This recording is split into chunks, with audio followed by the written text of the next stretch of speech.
Internasionaal is hierdie 'n tema wat al hoe meer relevant word. Die tema van dat ons na ons eie begin omsien. Die duidelikste voorbeeld wat ons hiervan kan sien is in 2016 met die Brexit. En in dieselfde jaar wen Trump die verkiesing in Amerika op die tema of onder die vaandel van America First. Maar beide die Bush en die Obama administrasies het ook al begin om hierdie geleide te maak. Hulle het beide met miljoene rande se stimuluspakkette belê in Buy America. So, toe kom die 2008 resessie en nou begin mense met al hoe meer selfvertroue te kyk na hoe kan ons vir onsself opstaan. En die COVID-pandemie het natuurlik hierdie gedagte van deglobalisering en hierdie gedagte dat ons na ons eie moet omsien net aangemoedig. Een van die kernbeloftes wat president Trump gemaak het tydens sy tweede termyn veldtog was die massadeportasie van onwettige immigrante en dit het vir hom groot gewildheid bewerkstellig. Want reg oor die wêreld en in die VSA ook ervaar mense die druk van die ekonomie en hierdie druk word geaksentueer deur 'n liberale en 'n linkse druk om die grense net oop te maak. En toestroming van onwettige immigrante hou nie net uitdagings vir kultuur en infrastruktuur en veiligheid voor nie, dit hou ook ekonomiese uitdagings vir ons in. So, gegee hierdie internasionale belangstelling, hierdie nuwe klimaat wat daar geskep word, is dit vir ons heeltemal geldig, maar ook noodsaaklik om binne die Suid-Afrikaanse konteks en in 'n besonder binne die Afrikaner en binne in Orania se konteks weer te kyk en te besin oor die saak van volkseie arbeid. Geagte lede van die Orania beweging, ek wil vandag vir u dalk 5 meganismes voorhou waardeur volkseie arbeid ekonomiese ontwikkeling positief kan beïnvloed. Volkseie arbeid is nie uitsluitlik 'n ideologie nie. Dit is ook 'n ekonomiese model. En voor ek dit uitlig, wil ek net vir julle daarop wys dat hierdie 5 meganismes al 5 faktore is van endogeniese groei. Dit is ekonomiese groei wat van binne afkom. Is groeiteorie wat sê ons is self in beheer, ons is self verantwoordelik vir ons ontwikkeling. Daarteenoor het ons eksogeniese groeiteorieë wat sê ander mense moet vir ons iets doen. Ander mense het iets verkeerd aan ons gedoen. As iemand anders maar net vir ons dit sal doen, dan sal dinge beter gaan. Nee, hierdie is 5 faktore waarvoor ons self verantwoordelikheid vat en as Calvinis het dit my nog altyd meer geïnteresseer en aangetrokke gemaak tot endogeniese groeiteorieë. Wat is in ons eie hande en waarvoor kan ons self verantwoordelikheid vat? Reg, so die eerste meganisme wat groei, ekonomiese groei kan aktiveer deur volkseie arbeid is die saak oor veiligheid.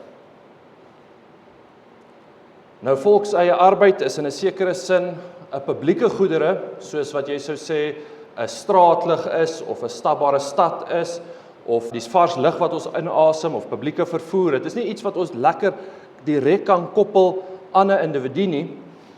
Maar laat my tog probeer om dit te doen. Onlangs het ek deelgeneem aan 'n paneelbespreking van AfriForum. Ek is ook by AfriForum betrokke. En een van die punte wat by die kongres bespreek was die saak oor misdaad. En die een aanbieder het 'n baie deeglike aanbieding gelewer wat hy uitwys wat is die grootste misdaadtendense binne in elke provinsie in Suid-Afrika.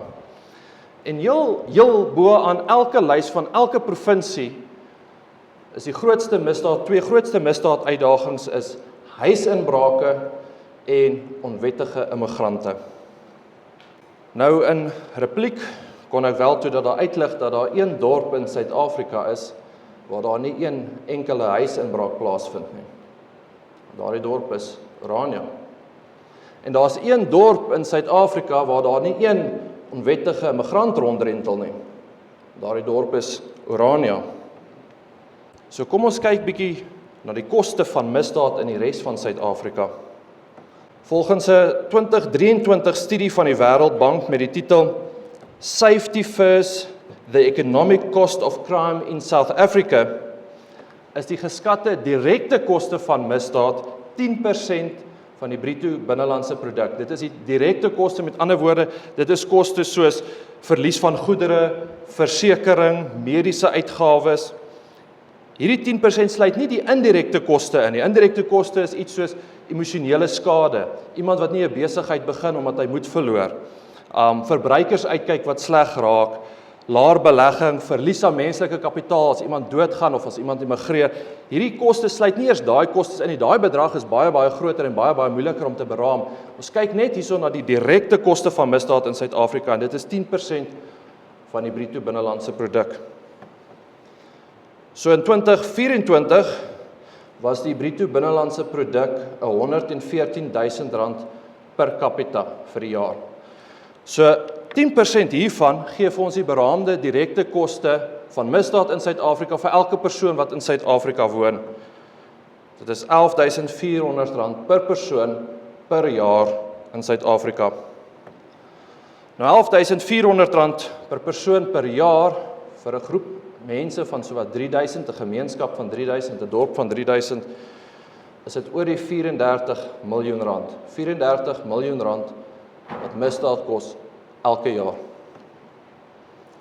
Daar's 'n bekende Amerikaanse wetenskaplike, Robert Putnam, wat 'n boek geskryf het, Bowling Alone. En in hierdie boek beskryf hy hoe sosiale kapitaal, of dan nou die afwesigheid daarvan, die politieke omgewing en die ekonomiese omgewing beïnvloed. Nou sosiale kapitaal, sê hy, dit is die samevloei van netwerke en norme en vertroue wat dit moontlik maak dat daar samewerking kan wees. Nou die afwesigheid van sosiale kapitaal lei dan tot swakker ekonomie, swakker demokrasie en 'n laer ekonomiese ontwikkeling. Ter illustrasie oor sosiale kapitaal. So 'n paar jaar terug moes ek hofverrigtinge bywoon van die verhoor van kriminele wat 'n plaasaanval uitgevoer het. Besonders gruwelike plaasaanval soos dit maar die geval is. En die aanval was gereël deur 'n jongeling. Sy ma het by die boer gewerk in die huis.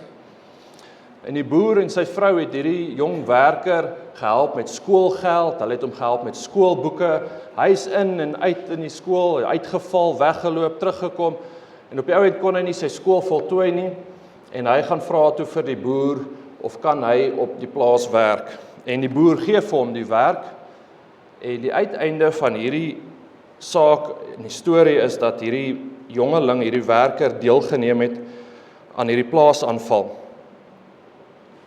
Dit was verkrachting en geweldpleging soos wat mens eintlik sidder om net te begin noem.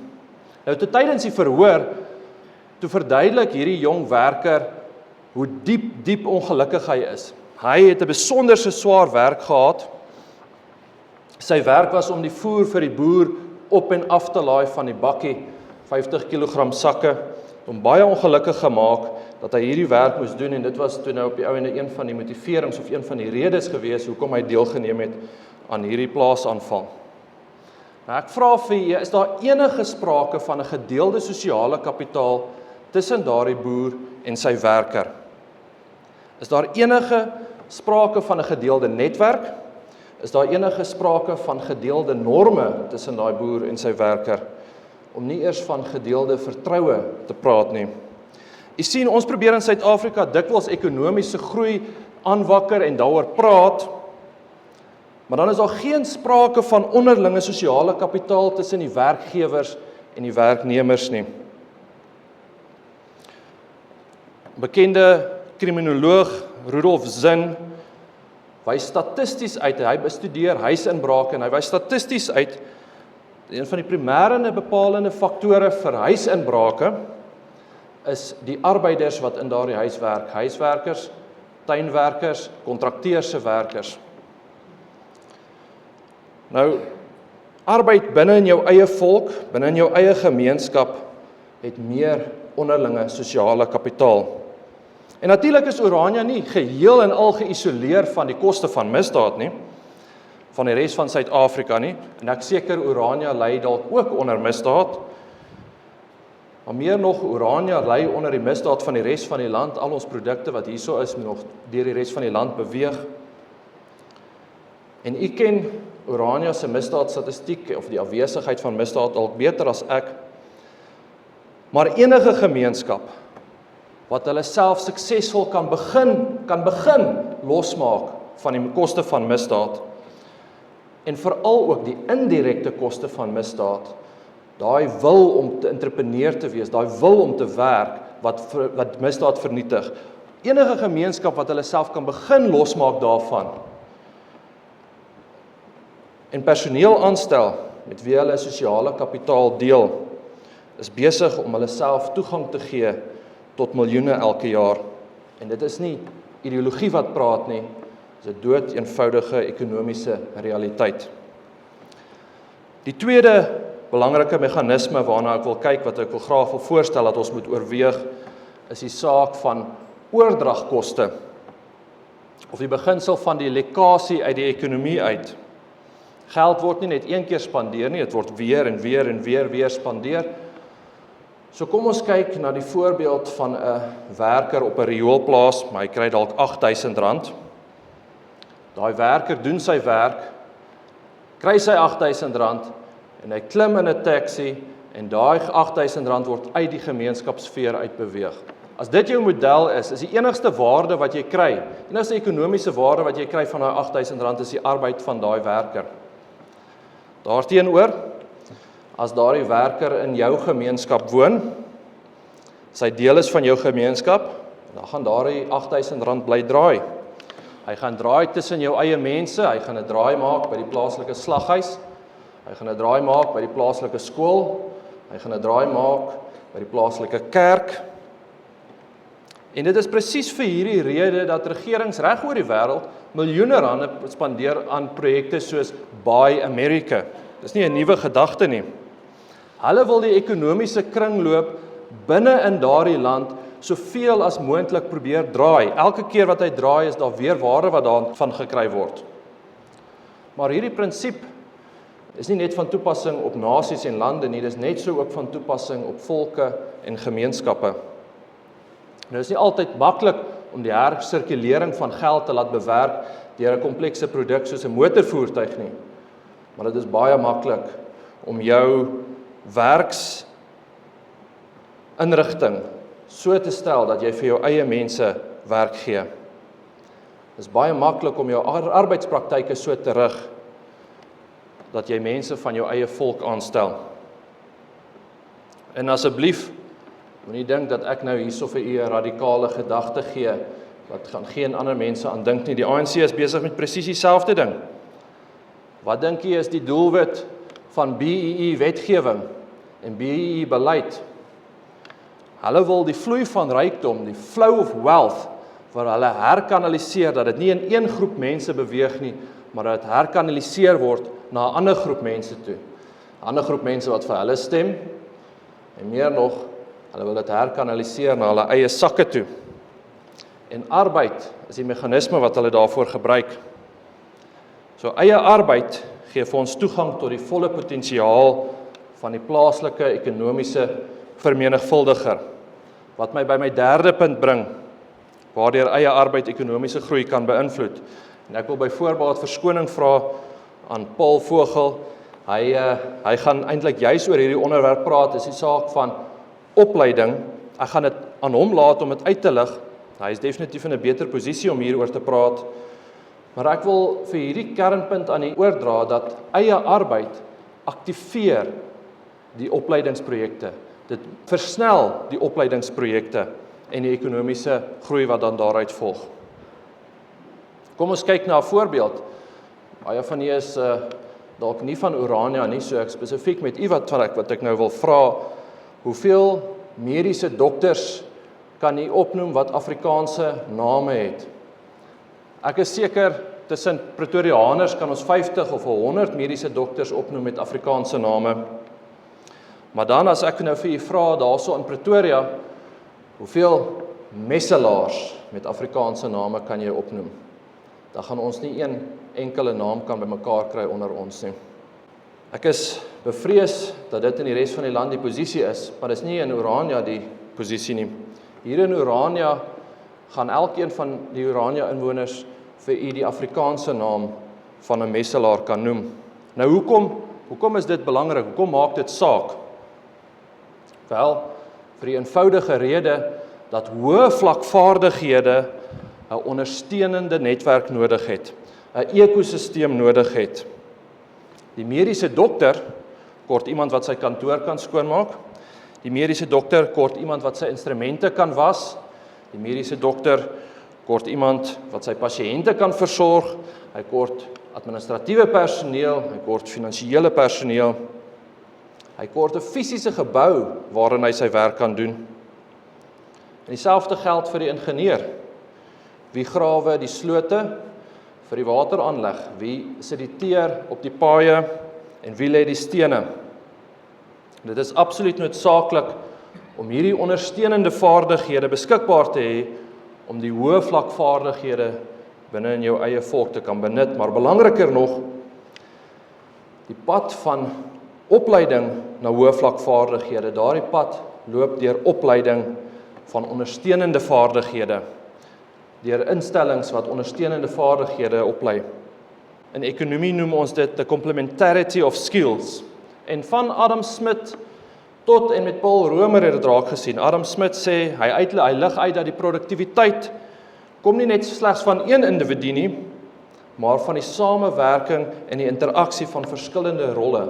Paul Romer dieselfde, hy toon aan, ekonomiese groei kom van kennis en vaardighede wat op mekaar bou.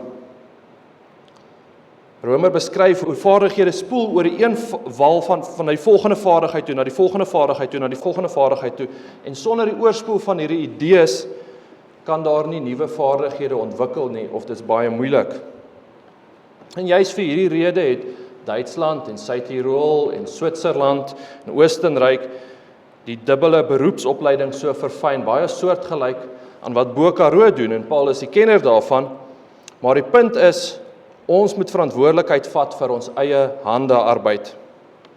Die vaardigheidsketting wat aan mekaar las en aan mekaar klik, is vir ons ekonomiese groei kritiek. Ons ontsluit hierdie ketting deur opleiding, en eie arbeid is die katalisator wat hierdie opleiding aanmoedig. Die vierde meganisme wat aansluit hierby, hoe volk sy arbeid ekonomiese groei positief kan beïnvloed, is die saak van tegnologie. En net soos opleiding ekonomiese groei tot gevolg het en dit versnel word deur eie arbeid, is dieselfde gebeur met tegnologie. Hoekom? Want wanneer jy moeilike werk moet doen, wanneer jy self die uitdagings van die werk ken, dan is daar 'n groter dryf vir innovasie. Die boer wat self werk, gaan verbeter op die implemente. Die bouer wat self bou, gaan verbeter op die tegnieke. En die pikswaaier gaan begin kyk na 'n laaigraaf. Doen jy self die guns, haal die foon uit en soek onder Google Images, soek Chinese man working with a shovel. En dan gaan doen jy self die soektog en jy sê an American man working with a shovel. En dan gaan kyk jy na al die boupersele in Suid-Afrika en jy gaan een belangrike verskil raak sien. Die grawe van die Amerikaner en die Chinese lyk anderster as die grawe van die Suid-Afrikaner. Hoekom? Hoe lyk hulle anderster? Dikwels is die grawe het hulle langer stele, hulle het dikwels van hout gemaak.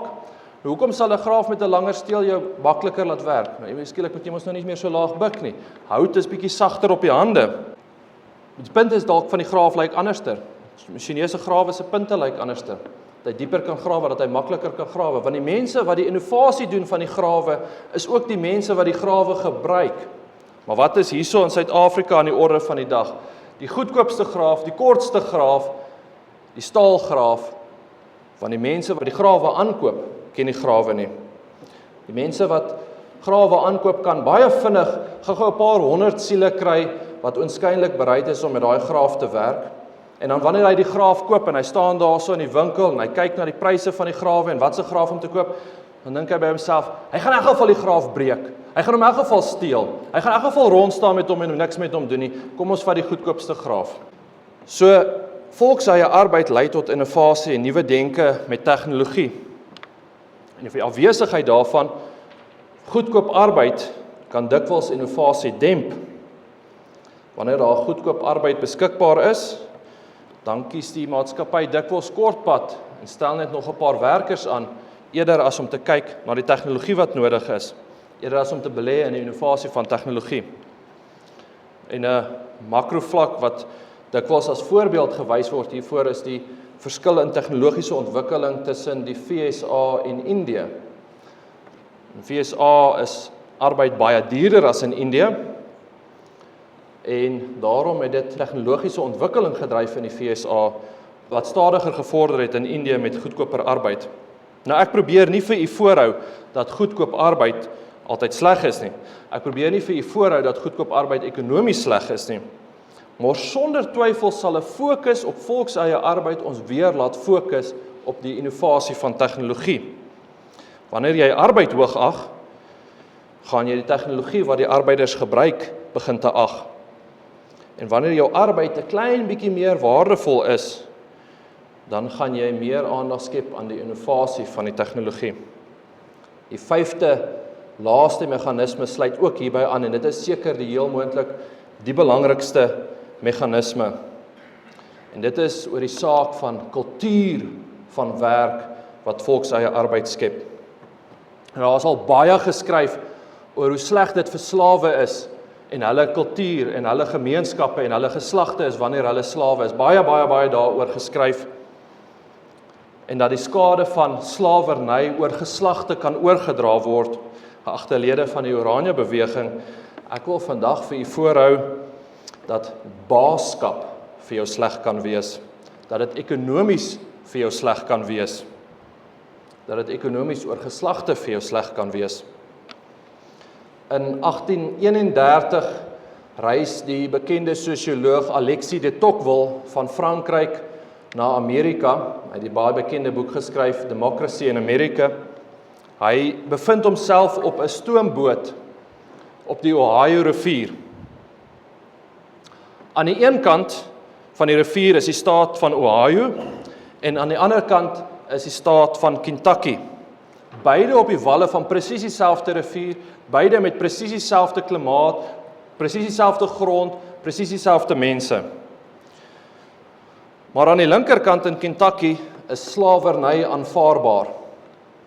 Aan die regterkant in Ohio is slawerny verbied. Nou dit ook wel beskryf hoe duidelik jy die verskil kan sien tussen hierdie twee state, hoe duidelik die ekonomiese verskil tussen hierdie twee state waarneembaar was. In Kentucky sien jy bitter min nywerheid, baie min aktiwiteite, baie min ekonomiese aktiwiteite. Mense is lui, hulle hang rond. Hier en daar sien jy 'n klompie slawe op 'n katoenland rondrentel, amper soos wat jy sou sien by 'n pad wat reggemaak word in Suid-Afrika. Maar aan die ander kant in Ohio is die nywerheid borrelend. Landbou floreer. Hy skryf dat jy sommer die verskil tussen die ekonomiese aktiwiteite van hierdie twee state kan hoor as jy daarso op die boot is. Hy sê in Kentucky hoor jy net voeltjies chirp stil. Maar in Ohio is daar hierdie voortdurende gedreun van die ekonomiese industriële aktiwiteite.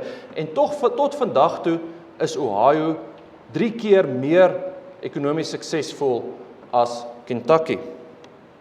Nou dit ook wil skryf hierdie verskil van ekonomiese aktiwiteite, skryf hy toe wat hy waargeneem het aan die wyse van hoe mense hierdie mense in hierdie state die woord arbeid beskou, die gedagte van arbeid beskou.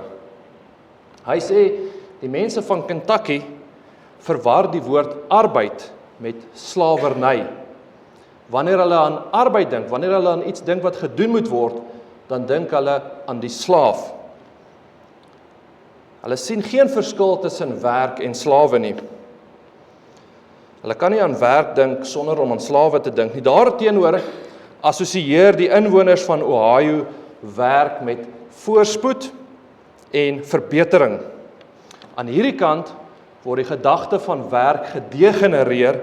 Dit skep 'n kultuur van degenerasie van werk en aan die ander kant word werk geag. In Kentucky wil wit mense nie werk nie, want dit sal hulle assosieer met die negerslawe. Maar in Ohio is wit en swart besig om te werk.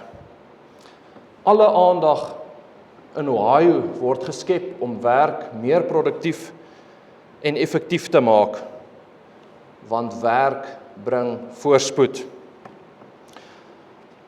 Dis sleg vir baase as hulle nie self uit hulle gemeenskap die werk doen nie. Dis sleg vir die Afrikaner om met die arm by die bakkie uit te boer. Werk wat deur mense self gedoen word anders te beskou, skep 'n ander kultuur en hierdie alternatiewe besinning oor kultuur bring ekonomiese voorspoed. Ek dank u vir die geduld en sluit af. Ten minste 5 meganismes van groei kan potensieel ekonomiese ontwikkeling stimuleer wanneer dit deur volkseie arbeid gedoen word. Veiligheid, die aanwesigheid van lokasie of oordragkoste, opleiding, tegnologie en 'n nuwe kultuur van werk. Volkseie arbeid gee vir ons veiligheid. Dit gee vir ons 'n veilige hawe, 'n habitat waar ons kan floreer. Die feit dat kinders in die straat kan loop na 'n dorpswembad toe, behoort vir enige belegger 'n sein te stuur dat Orania 'n gunstige en 'n veilige omgewing skep. Sonder eie arbeid sou daardie kinders nie in die straat geloop en speel het nie. Volkseie arbeid gee vir ons die hersirkulering van geld, die plaaslike ekonomiese vermenigvuldiger effek. En die Orania se geldeenheid en Orania se beleid oor volkseie arbeid wys duidelik dat Orania reeds die plaaslike ekonomiese vermenigvuldiger verstaan. Ons het dit ook gehoor by die vergadering vanoggend. Volkseie arbeid gee vir ons 'n hernuide fokus op opleiding. Ons bou ons eie ondersteunende ekosisteme. Orania verstaan reeds hierdie vaardigheidsketting. Die beste voorbeeld is Bo Karoo. Messelaars gee vir ons die ekosisteem van ingenieurs, tuisversorger en verpleegsters gee vir ons die ekosisteem van mediese dokters. Vierdens, volkseie arbeid laat ons toespits om tegnologie innoverend te gebruik. Wanneer jy self die graaf vashou, dan word sy steel langer. Laastens, volkseie arbeid gee vir ons 'n kultuur van werk. As ons na die vlag van Orania kyk, wat ons gister ook gewapper het, dan sien ons dat arbeid hier herdenk word. Die kernidentiteit van Orania, die jong reus wat die moue oprol. Ja, die vlag van Orania hang reeds in my studeerkamer. Want elke dag, as ek by my kantoor wil instap, dan wil ek daaraan herinner word om my moue op te rol. Ek wil herinner word daaraan om te werk. Ek wil herinner word daaraan om werk en werkers met agting te beskou. Om werk te sien as die kernsleutel van ekonomiese vooruitgang binne Afrikaners. U hoor dalk gereeld, ja, maar Afrikaners wil nie werk nie.